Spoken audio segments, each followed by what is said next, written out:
Hello and welcome to Armenian News Network Grung. I'm Hovik Manoucharyan, and along with Asvet Bedrosyan, in this Conversations on Grung episode, we'll be talking about the war in Artsakh from the perspective of a cybersecurity expert who was also drafted to the war. This episode was recorded on Tuesday, January 19, 2021. To talk about these issues, we're joined by Ruben Muradyan, who is a Yerevan-based cybersecurity analyst. He's an independent researcher and a frequent speaker on cybersecurity topics on Armsec and Barcamp.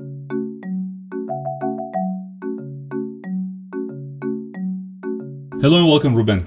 Hi guys, Hello, nice Ruben. to meet you. Ruben, you are very well known in the cybersecurity circles in Armenia, but I wanted to begin this discussion with your experience in the war because I learned that you were drafted. First, thank you for your service, but I wanted to see if we can get a few descriptions from you, what it was like, how were you drafted, what did you see, and any other detail you can provide. Okay, guys. First of all, thank you for invitation. It's an honor to talk with you and to talk to your audience. Look, on the 27th, on the first day of war, I was called from Vayenkamat. I don't know how to translate it. It's perhaps a military commissariat that is responsible for drafting people, for managing reserve officers and work with retired military personnel, and called me to visit them on the next day because I'm a reserve officer, and after my military service I was like an officer of the first call. If there's a war, I'm one of those who will be called first. The idea behind this is that I've said okay, and after my military service that I have finished in 2001, I have participated in more than 10 military drills, and I clearly knew what shall I do. On the same day, the call from that Vayenkamat was on 4 p.m. On 5 p.m., I've got a call from a person who have stated that she is an aide to a high-ranked official. I still keep his name closed, and said that there's a need to meet with him. I said, okay, if he needs to meet, I still don't need to meet because I don't know the topic. She said, okay, just a minute. Called back after 5 minutes and said it's an issue of cybersecurity during a war. I said, okay, I will meet that guy. We have met at 6 o'clock, and that guy when I say we have met, it means that there were not only me, but 4 other cybersecurity experts. That official have asked all of us to participate in greyhat operations during the war. I have looked on him and said, look, dude, he was a friend of mine from my university years. I said, look, dude, it's not correct. It's breaking the ethics of cybersecurity expert. Civilian cybersecurity expert cannot participate in military greyhat operations. That kind of activity shall be controlled by special services, namely National Security Service and namely military. Civil personnel cannot participate in this because it is a criminal crime. And if or when all this will finish, this war will finish and everything will be done, all those people that have participated in this will be subject for criminal prosecution. It's not correct. You have no authority to involve us in this operation. Ruben, before you go forward, just a quick question for the audience. What is a greyhat? Okay, in cybersecurity, there are 2, let's call it teams, white hats and black hats. White hats using legal instruments and legal approaches in creating cybersecurity, in doing cybersecurity stuff. So it is mostly defense, but there are white hats that are doing offensive stuff, but with the permission of the owner of the system. I mean, if a person comes to you and says, okay, I want to test my system against vulnerabilities or threats or I don't know what, and you have his written agreement to this, then you are doing a white hat stuff.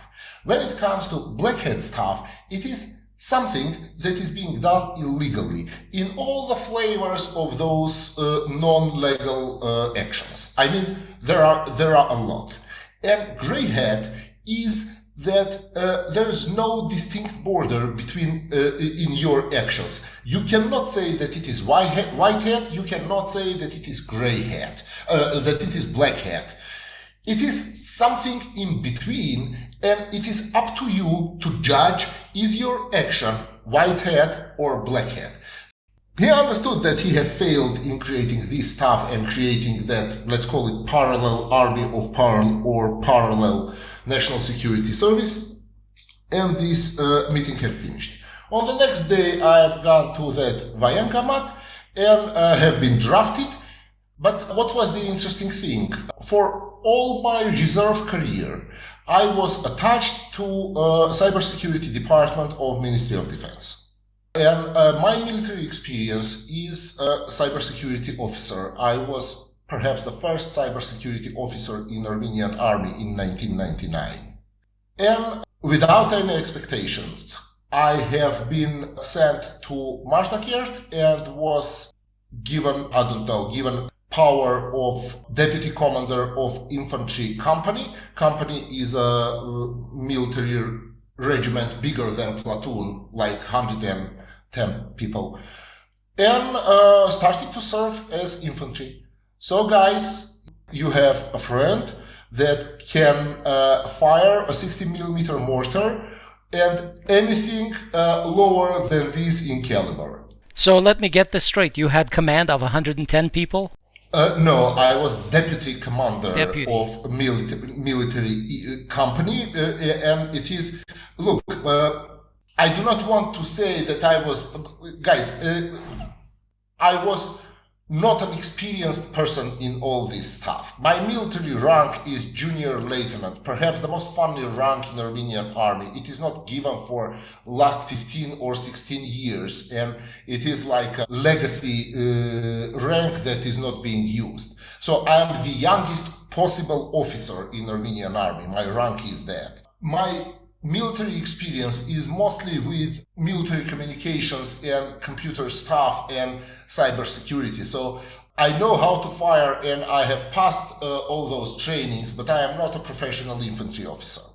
And when it comes to my experience and my involvement in this stuff, I was doing mostly organizational things. Of course, I was on the first line, on the front line. I had experience with weapon and all that stuff. But guys, please, I'm not that hero that people do expect to see.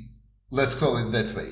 How long were you there? A lot of us want to know how it came about that we lost the war. But that's the ultimate question, obviously. But, what happened between September 26 and November 9 from your perspective?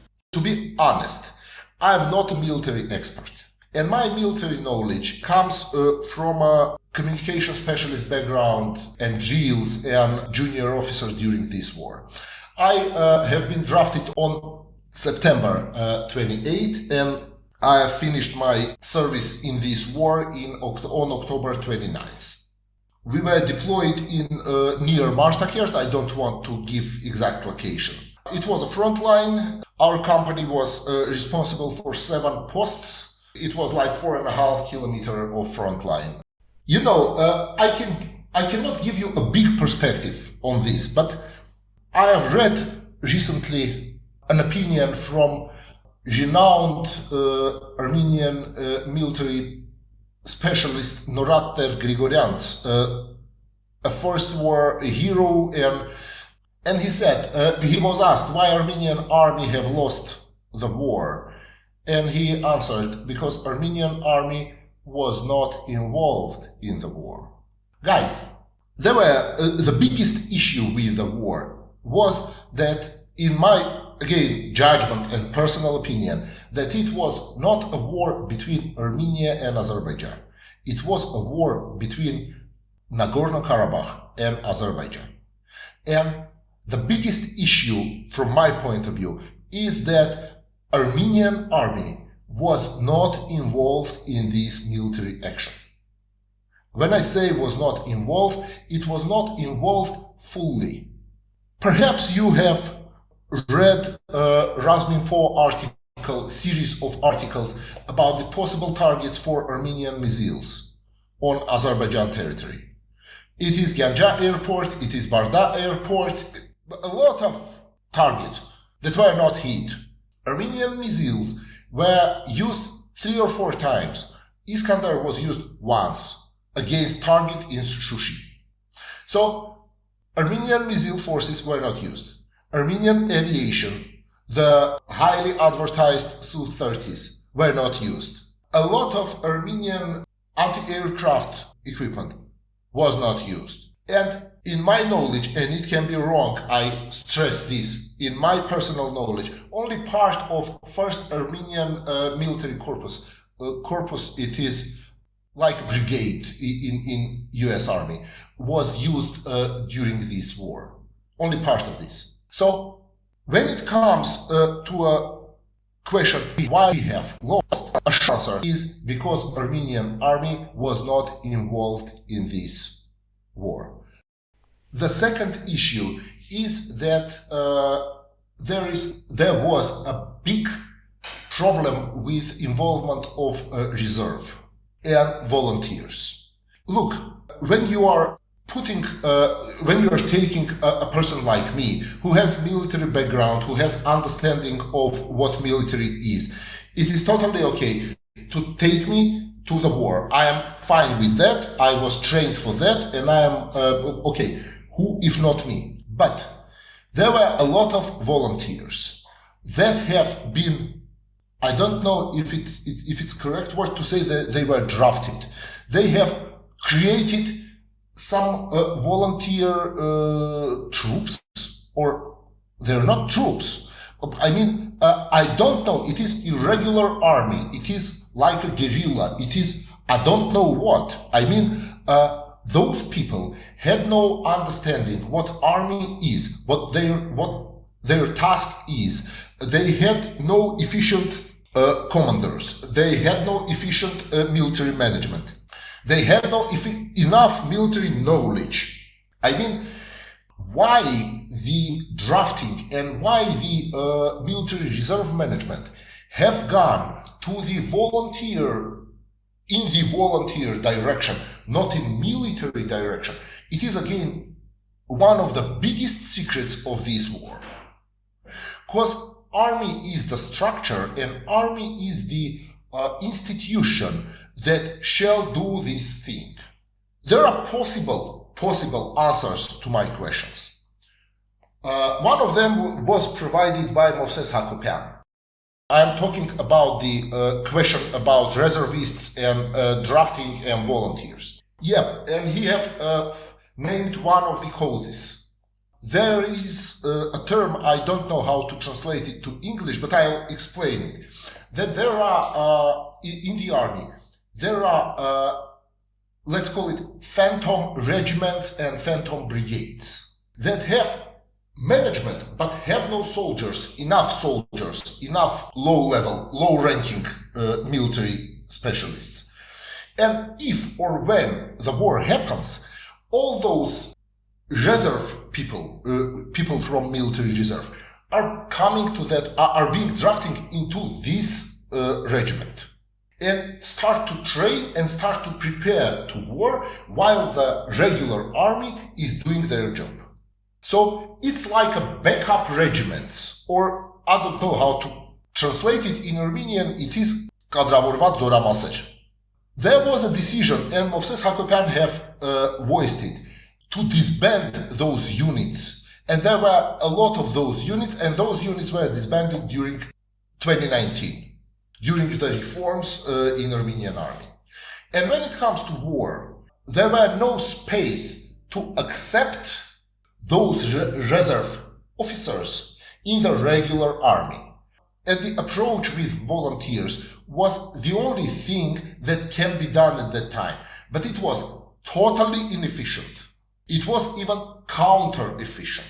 So It is the second question that I have. But again, the answer is from a whistleblower. And while this answer is from a whistleblower, I still can hear it, but I cannot base any kind of qualified knowledge on this. Right. Ruben, maybe we can go on then to what your civilian expertise is, which is information security. And, let's talk about, there are a lot of differing news that we heard about information security incidents during this war. Maybe you can give a high-level assessment. What was the cybersecurity aspect of this war like, and what did you see? What did you work on? If you can describe anything.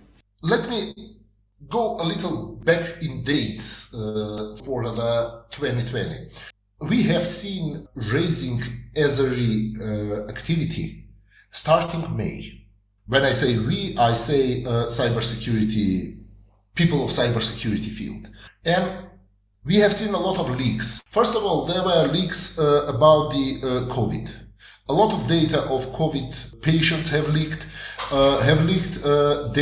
We have seen leaks of data of COVID deaths.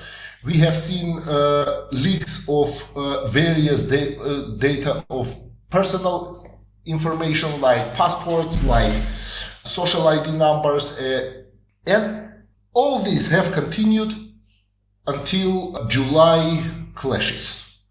And in July clashes, what we have faced? We have faced a few defacements, namely Gov.am and Primeminister, I think, AM.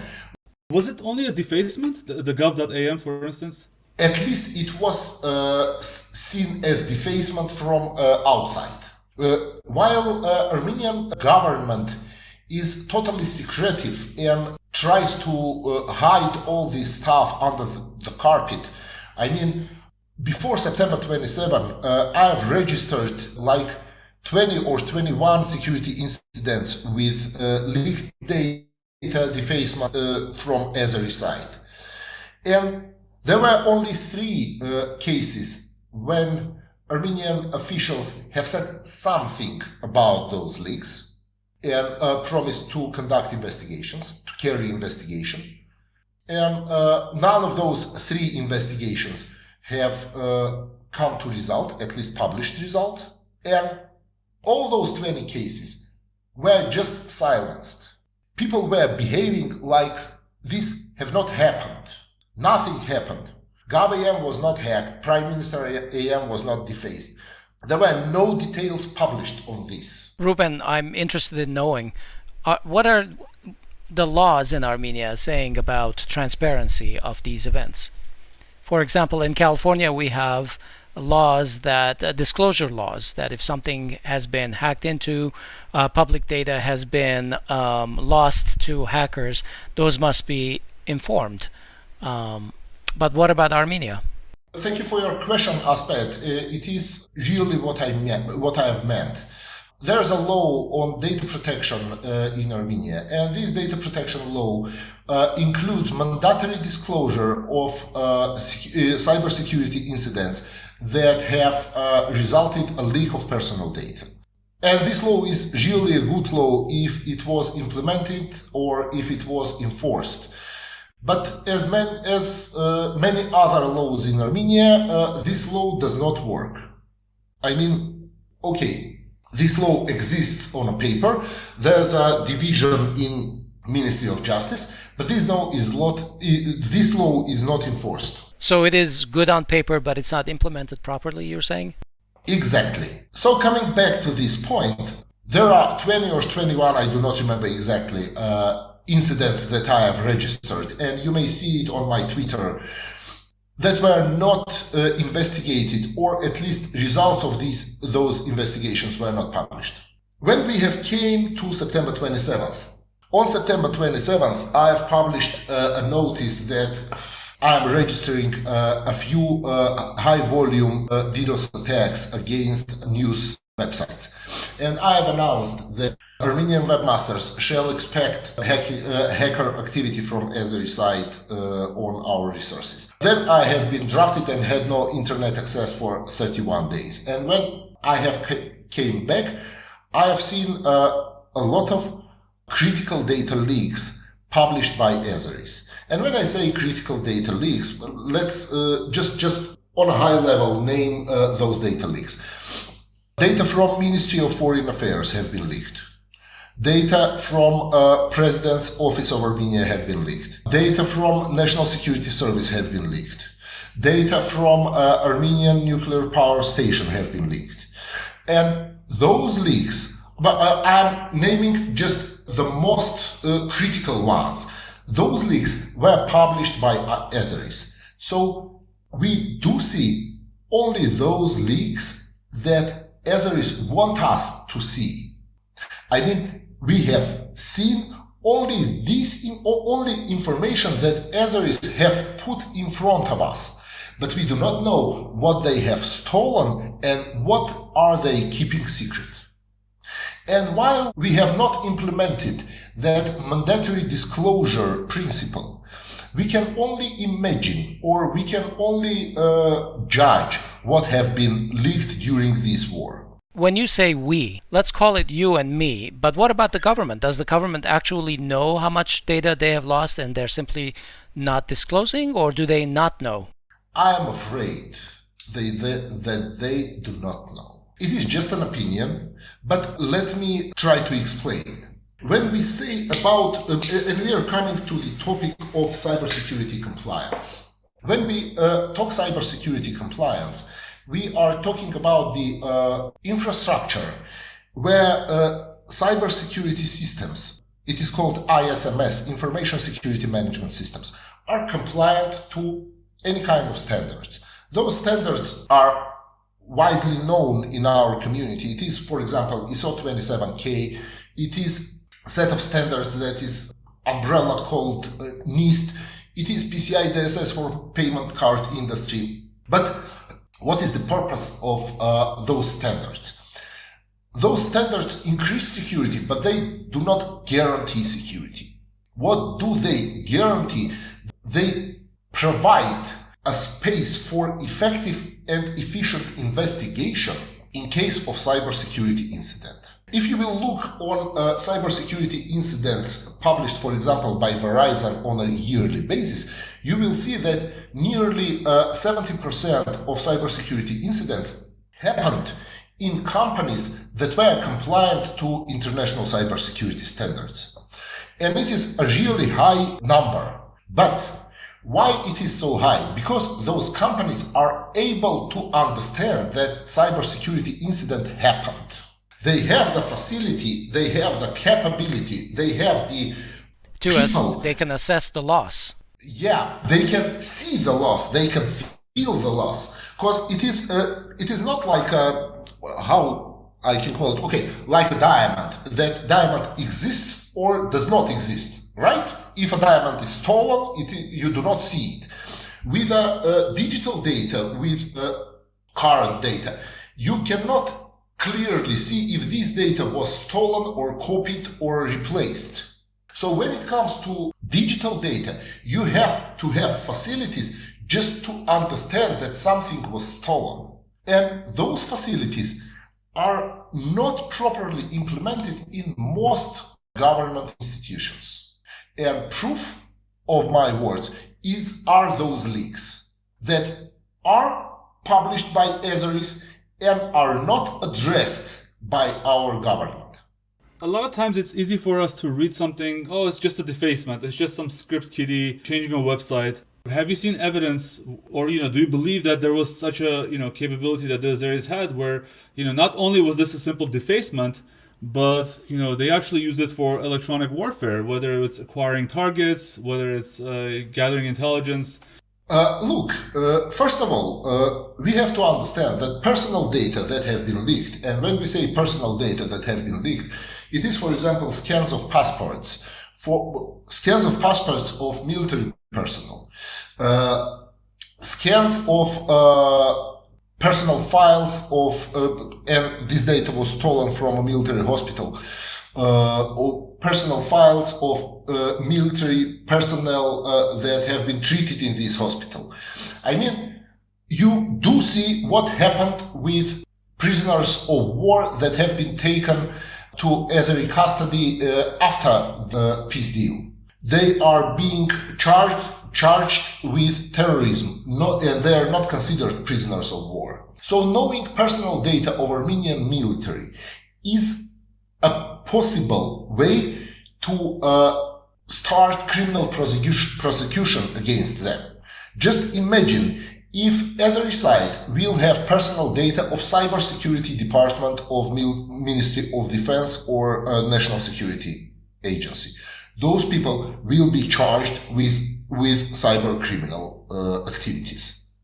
When we talk about intelligence gathering and translating those issues into personal lives, let me tell you what I had in mind.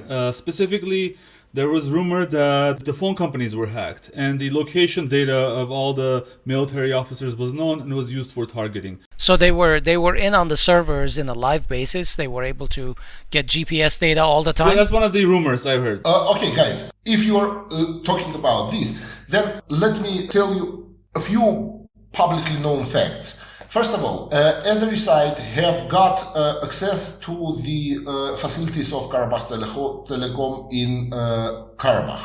They have got access to BTSs, it is base telephone stations, cellular stations that were located on the territories they have occupied. They had physical access to the network of Karabakh Telecom, and they had the chance to work with that infrastructure. It is first thing that is publicly known. The second thing is that there is a technology that allows to understand the level of mobile phone activity by just doing analysis of radio frequency load on some frequencies that are being used by phones. So you can easily predict, even without having access to the base stations or to the cellular operators network. By radio activity, you can assess how many people are there. Not exact number, but with an estimate of tens. Like it is 20 or 30 or 150, you can estimate how many people are located in some territory.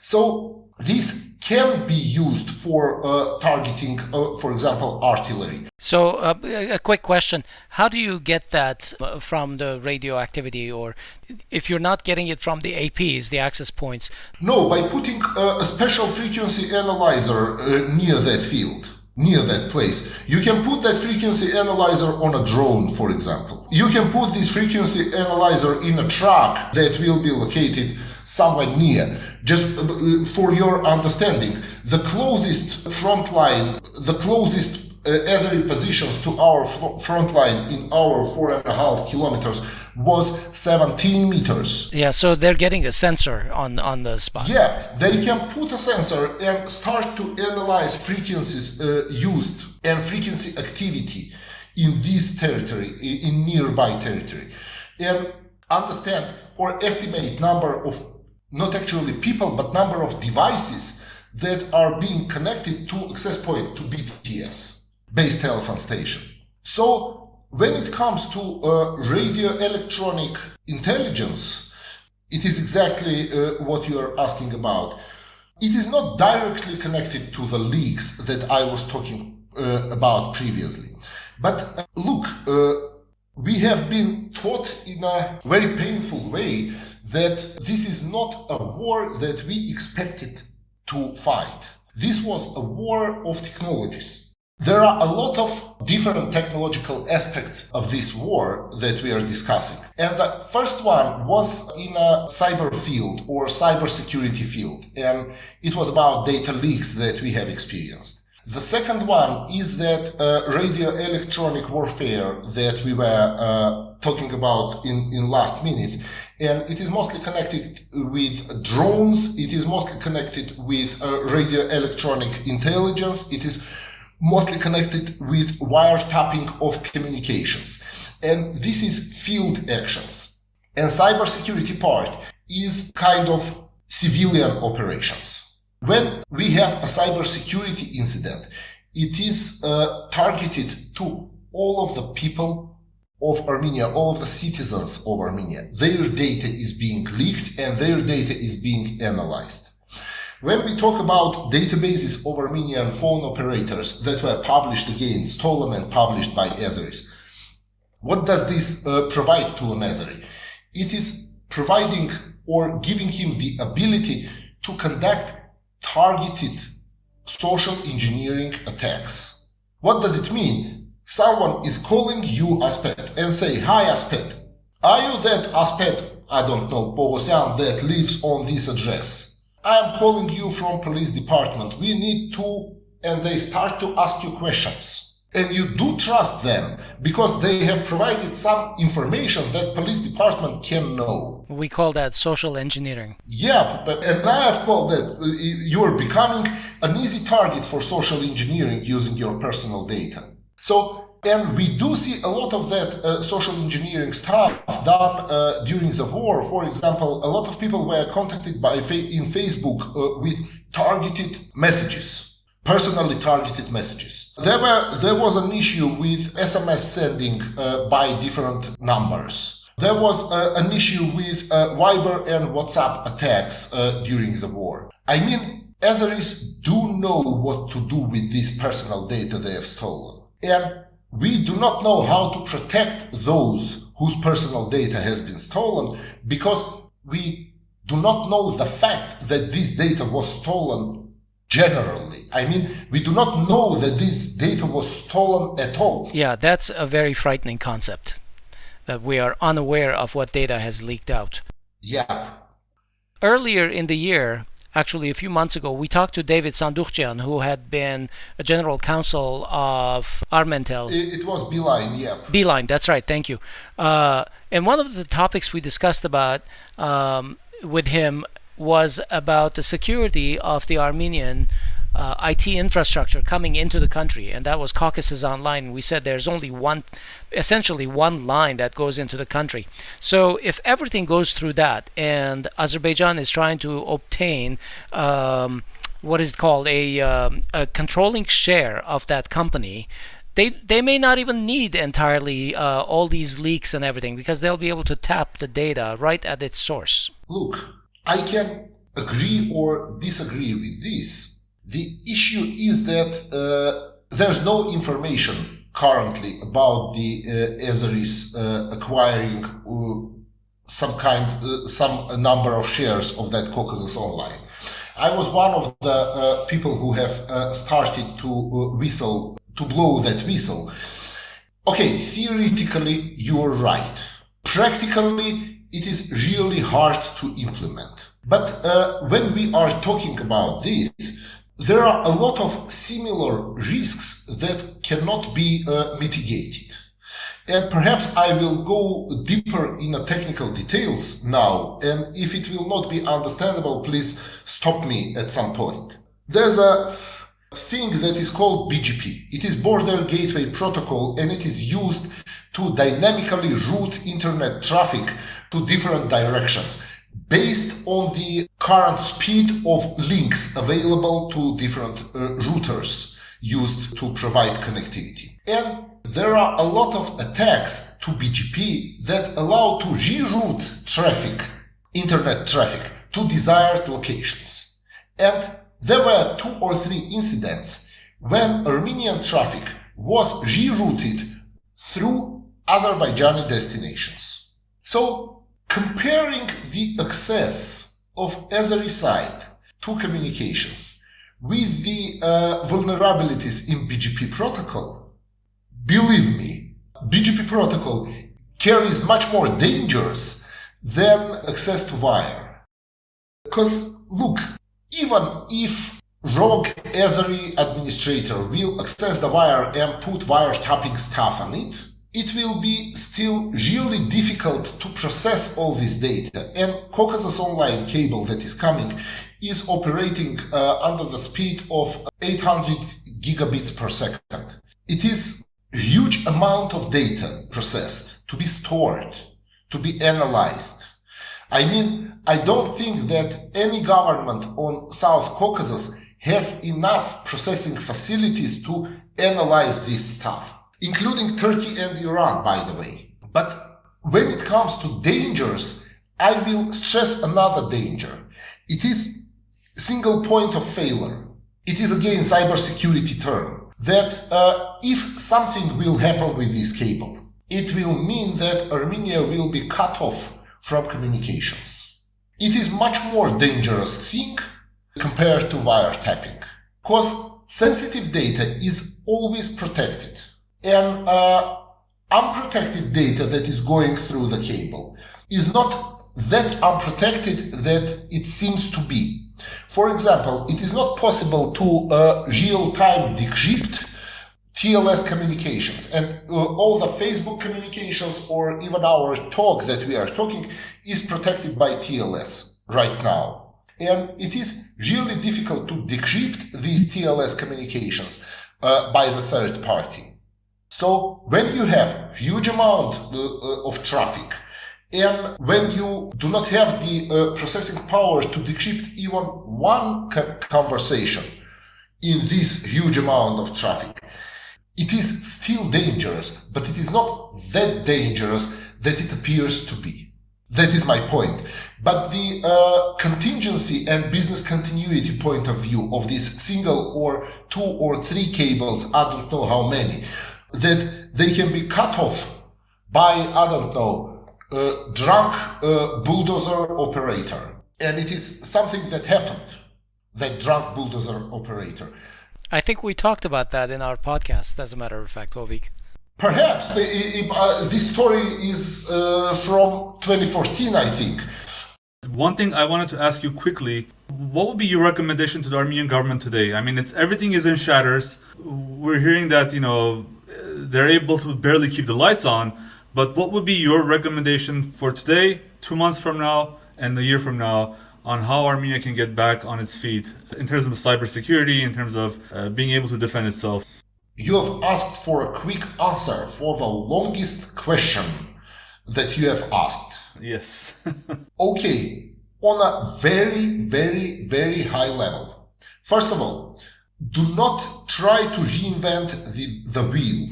During last 20 years, I'm talking about 20 years of my career, I have seen more than 10 strategies of cybersecurity developed by different state organizations. So the first advice is to forget all those strategies and all those approaches, because for the 20 years they were written but not implemented. And I do not talk about the quality of those papers, because it doesn't matter how good it is if it is not implemented, or how bad it is if it is not implemented. I would recommend to adopt all the cybersecurity approach of United States. It is institutionalized CERT that is independent from government. It is cybersecurity divisions in all government institutions working independently and working directly with CERT.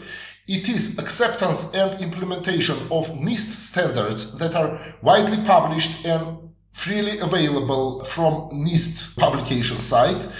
And it is slow steps, getting low-hanging fruits and resolving the issues by the level of the ease of their implementations.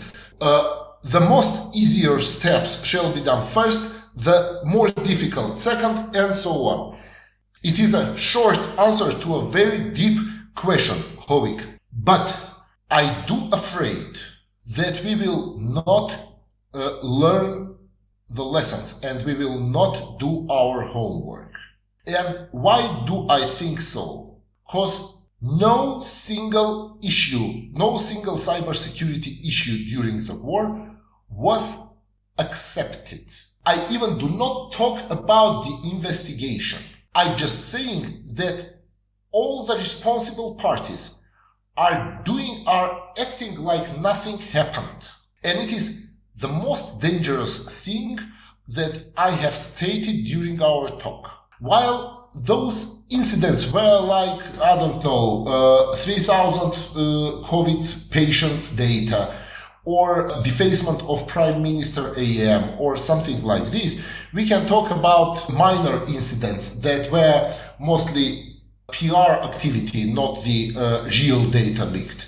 But when we are talking about data leaked from a nuclear power station, or when we are talking about data leaked from Ministry of Foreign Affairs, those are incidents that shall be addressed, at least accepted, at least responsible parties shall state that those incidents happened and we are doing something.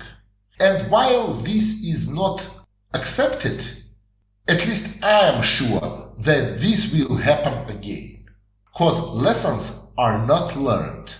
Okay, Ruben, thanks a lot for your time. Thank you, guys. That concludes this week's conversation on Grung. We look forward to your feedback, including your suggestions for conversation topics in the future. Contact us on our website at grung.org, that's GROONG, or on our Facebook page, ANN-Grung, or in our Facebook group, Grung-Armenian News Network. Special thanks to Lara Osborne for providing the music for our podcast. I'm Hovik Manucharyan, and on behalf of everyone in this episode, I wish you a good week. Thank you for listening, and talk to you soon.